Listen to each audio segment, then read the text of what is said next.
Hello বন্ধুরা, সবাই কেমন আছে? আশা করি সবাই খুব ভালো আছে। আজকে দেখো বাজার থেকে কই মাছ নিয়ে এসছে, তো কই মাছটা আজকে তেল কই বানাবো। তো চলো চটপট করে দেখে নাও তেল কইটা কত চটপট আর খুব তাড়াতাড়ি বানাবো এবং টেস্টিও হয়।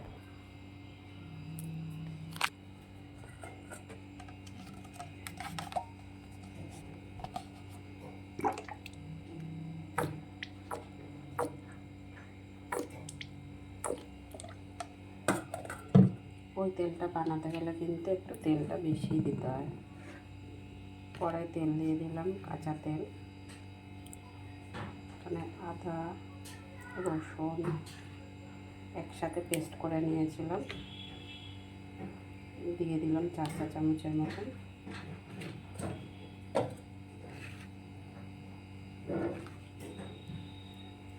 জিরে আর ধনে একসাথে পেস্ট করে নিয়েছিলাম, দুটো দিয়ে দিলাম। 3-4টে কাঁচা লঙ্কা গোটা দিয়েছি, আমি কিন্তু ফাটাইনি। হলুদ দিলাম পরিমাণ মতন, লঙ্কার গুঁড়ো দিলাম। ও হ্যাঁ, না এখন না, ওখানে রেখে দে। নুন দিয়ে দিচ্ছি,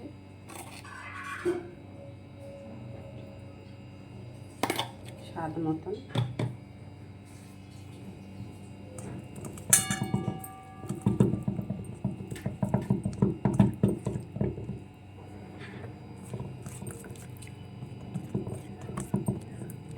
মশলাটা ভালো করে আগে করে নিচ্ছি, হাত দিয়ে বেশ করে নেব।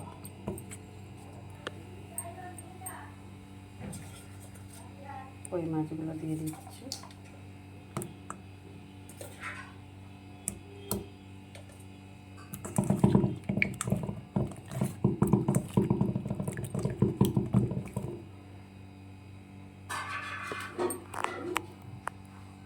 তো দেখো কড়াতে সামান্য একটু জলও দিয়ে দিয়েছি, কয়েক টুকরো টমেটো কেটে দিয়ে দিলাম সরু সরু। আমি না অ্যাকচুয়ালি এটা হচ্ছে তোমার লাউ পাতা দিয়ে করতে চেয়েছিলাম। লাউ পাতাটা না তোমার দেখছি যে কালকে বাজার থেকে এনেছে, সকালে কেটে কুটে ফ্রিজে ঢুকিয়ে রেখেছি বক্সে। আজকে দেখছি পাতা না কেমন একটা হয়ে গেছে, ওই জন্য আর ওটা দিয়ে বানালাম না। এমনি কড়াতেই তেলকই বানিয়ে নিচ্ছি। লাউ পাতা দিয়েও বানানো যায়, লাউ পাতার মধ্যে মুড়ে সুন্দর করে বাটির মধ্যে দিয়ে করা যায়। ওইভাবেও বহুবার করে খাইয়েছি। আমি তো কই মাছ খাই না, বাড়ির সবাই খেয়ে বলেছে খুব ভালো হয়েছে, টেস্টি হয়েছে। তো আজকে ওরমভাবে বানাবার ট্রাই করেছিলাম, এরমভাবেও বানিয়ে খাইয়েছি বহুবার। তো আজকের আবার এটা বহুদিন পরে এইভাবে করে দিচ্ছি কড়াতে। তুমি তেল কই এতে করে ভাপেও করে খাওয়া যায়, কলার পাতা করেও বহুবার খাইয়েছি। এইভাবে কড়াই করে খুব কমই খাইয়েছি। তো আজকে যেহেতু কলা পাতার অপশান নেই, দেখো আমাদের এখানে না সবসময় কলা পাতা পাওয়া যায় না। সেই কিনতে গেলে বাজারে যেতে হবে। আমি জানি লাউ পাতাটা আছে, লাউ পাতা দিয়ে করব, কিন্তু দেখছি আজকে হঠাৎ এরকম হয়ে গেছে, পাতাটা নষ্ট হয়ে গেছে। দেখো এই দেখিয়ে দিচ্ছি পাতাটা কেমন হয়ে গেছে। ওই জন্য লাউ পাতা দিয়ে করবো না, তেমনি কড়াতেই করবো। তেলকইটা সব মাখিয়ে ঝুঁকিয়ে ঠিকঠাক করে নিয়েছি। এবারে গ্যাসটা জ্বালিয়ে ঢেকে দেবো বেশ কিছু সময়। ঢেকে দেওয়ার পরে নামিয়ে নেব। আর না, যখন ফুটে উঠবে তখন গ্যাসটা একটু কম করে দেব, দিয়ে তারপর বেশ কিছু সময় রান্না করে তোমাদের কাছে আবার ফিরে আসবো বন্ধুরা। তো চলো গ্যাসটা জ্বালিয়ে নিই, চটপট করে তেলকইটা রান্না করে নিই। আর ওপর দিয়ে একটু কাঁচা সর্ষের তেলও ছিটিয়ে দেব। দেখো তেলকই যেহেতু একটু তেলটা বেশিই দেব। এবার একটু ঢেকে গ্যাসটা জ্বালিয়ে দেব।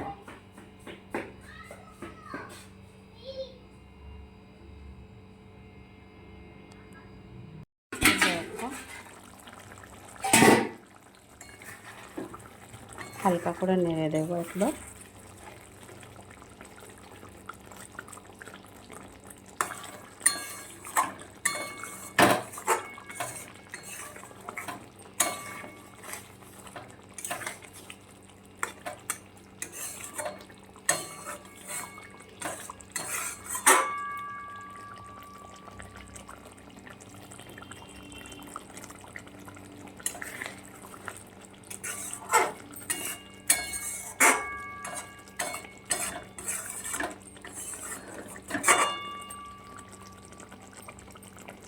আরও একটু মোটামুটি হবে।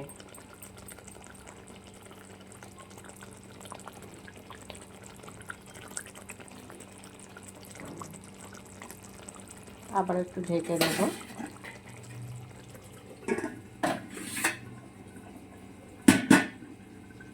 দেখো তেলকইটা পুরো রান্না হয়ে গেছে, এবারে নামিয়ে নেব। আর বেশি সময় রাখতে লাগবে না, হয়েও গেছে পুরো রান্না। তো কে কোথা থেকে বন্ধুরা ভিডিওটা দেখছো, আর কিচ্ছু দেবো না এতে। যারা গরম মশলা খেতে পছন্দ করো গুঁড়ো গরম মশলা একটু দিয়ে দিতেই পারো, দেখবে সুন্দর একটা গন্ধ বেরোবে। গরম মশলা না দিলেও চলবে, কেন কি এখনই যা সুন্দর একটা গন্ধ বেরিয়েছে না, দারুণ গন্ধ বেরিয়েছে। তো চলো ভিডিওটা বড় করছি না, এখানেই শেষ করবো। কে কোথা থেকে ভিডিও দেখছো অবশ্যই কমেন্ট বক্সে জানিয়ে যেও, ভালোবেসে পাশে থেকো। যারা আমার ইউটিউব চ্যানেল দেখছো একটা সাবস্ক্রাইব করে পাশে থেকো, যারা ফেসবুকে দেখছো একটা ফলো করে সাথে থেকো। তো চলো টাটা সবাইকে, অনেক ভালো থাকবে, সুস্থ থাকবে। আবারও পরে একটা ব্লগ নিয়ে, রান্নার ব্লগ নিয়ে তোমাদের কাছে চলে আসবো। সবাই ভালো থেকো, সুস্থ থেকো, টাটা।